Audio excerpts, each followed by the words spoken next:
Tá. E hoje, assim, vamos falar um pouco também, assim, das pessoas que mais, das cirurgias que mais te procuram hoje lá na sua clínica, no seu consultório. Uhum. Você opera mais mama?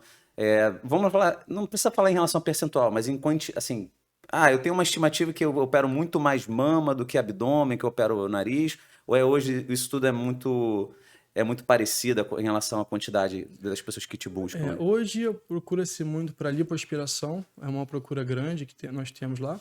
Ah, Acabam associando também a lipoaspiração, porque todo mundo hoje quer, na verdade a maioria das pessoas querem tentar associar cirurgias para poder aquele tempo de recuperação ser o mesmo para as duas cirurgias. Então, por exemplo, a paciente tem vontade de operar a mama e também tem uma gordura que ela gostaria, uma gordura localizada que ela gostaria de tratar. Aproveita aquela anestesia, aquele momento cirúrgico, obviamente existe um tempo de segurança de cirurgia, né? Mas se a gente conseguir juntar as duas cirurgias num tempo cirúrgico adequado, normalmente a gente consegue. Então, por exemplo, a paciente quer operar mama e lipo, vai lá e faz as duas cirurgias no mesmo tempo cirúrgico, entendeu? E qual é esse tempo, assim, para uma coisa segura? Tem alguma recomendação? Essa é uma coisa que normalmente eu falo com os pacientes, assim, existem critérios de segurança para você fazer uma cirurgia. Então, por exemplo, nas cirurgias que a gente realiza, a gente pede para o paciente usar meia compressiva, porque quando você faz uma anestesia geral, os vasos eles relaxam, né? Então, o sistema hemodinâmico está também mais desacelerado. E o retorno venoso, então assim, se você dilata os vasos, você tem maior chance de ter sangue ali acumulado naquele local. Falo de uma forma bem básica, né? Então assim, você usa meia compressiva, usa uma bota pneumática que faz um movimento na perna como se fosse o caminhar, porque tanto é que a natureza é muito inteligente, né? Então as veias, as artérias, na verdade, como tem um coração pulsando, é uma região de mais volume, de mais velocidade, não tem precisa ter válvulas. A veia luta contra a gravidade, então na verdade o sangue vai para não voltar, aquela válvula fecha. Então, porque realmente no local da veia é um sangue mais parado ali. Então, quando dá uma trombose, em geral, uma trombose nas veias. Então, o principal, por exemplo, você tirar, para você evitar isso aconteça no pós-operatório, você pede para o paciente caminhar com mais antecedência, né, com caminhar precoce, porque aquele movimento da musculatura, da própria panturrilha, ajuda a levar o sangue para cima. Então, não é, por exemplo, importante que o paciente fique muito tempo deitado no quarto, lá, sem caminhar. Tem que caminhar no pós-operatório, isso é importante. Então, falando em um tempo cirúrgico, a gente tenta dar todos esses parâmetros para você evitar, ou seja, diminuir o máximo essa chance disso ocorrer. Então, a gente usa a meia compressiva, usa a bota pneumática, usa o aquecedor de soro, porque o centro cirúrgico é um lugar muito frio, porque quem já fez cirurgia sabe como é que é. Então, se deixar aquele soro lá exposto, daqui a 1, 2, 3, 4 horas, está parecendo uma geladeira, aquele soro gelado entrando na veia da paciente. Então, a gente usa o aquecedor de soro para o soro entrar quentinho na paciente, enfim, não ter aquele agressão ambiental, né, daquele local para aquela paciente. Então, já é um ambiente cirúrgico, né, a cirurgia já é uma agressão para aquela paciente.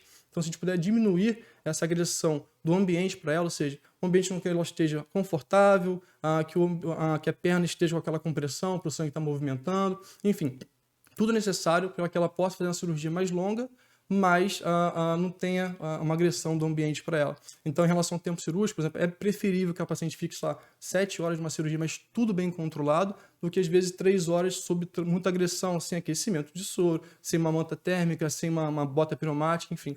Então, mas em termos de tempo cirúrgico, nunca deve se ultrapassar muito além das 8 horas. Eu falo assim, isso é uma coisa, eu vou falar aqui, outros vão falar, não, mas o tempo cirúrgico de 8 horas é muito tempo. Não deixa de ser. Só que se você usar os parâmetros corretos, né, de segurança, é possível fazer sim com tranquilidade, entendeu? Não. É porque assim, tem muita desinformação em relação a isso, né? Então, hoje aqui a gente fala pro super legão, né, o Carlos? Tá falando pro super legão, então tem que falar o termo mais simples mesmo, né? Sim, sim. Que é pra galera, pra tirar dúvida das pessoas que assistem aqui o podcast, que ouvem o podcast depois lá no Spotify, né? Então, assim, isso é uma preocupação, né? Você não pode sair colocando tudo lá e fazer uma cirurgia de, sei lá, 13 horas, uma cirurgia gigantesca, né? Não pode, exatamente. Então, normalmente a gente faz um pré-operatório, né, faz todos os exames para ver como é que está o risco cirúrgico daquele paciente, para ver se ele tem algum fator de risco, por exemplo, paciente tabagista. Um paciente, na verdade, já teve lesões naquela veia. Existe um fator maior dele, por exemplo, fazer uma trombose. Paciente, por exemplo, que usa um anticoncepcional oral, tem que interromper pelo menos aí 30 dias antes, porque o anticoncepcional oral aumenta a chance de trombose também. Então, tudo isso no pré-operatório isso é visto, para que que aquela paciente possa correr o mínimo de risco possível para qualquer tipo de intercorrência pós-operatória, entendeu? Você acabou de assistir um corte do podcast A Vida é um Caos. E para você assistir o episódio completo é muito simples, é só você pegar o link que está aqui na descrição deste vídeo. E se você tem um canal de corte e quer usar o conteúdo do podcast A Vida é um Caos, fique à vontade. A única coisa que eu peço é que você coloque o link do episódio completo na descrição.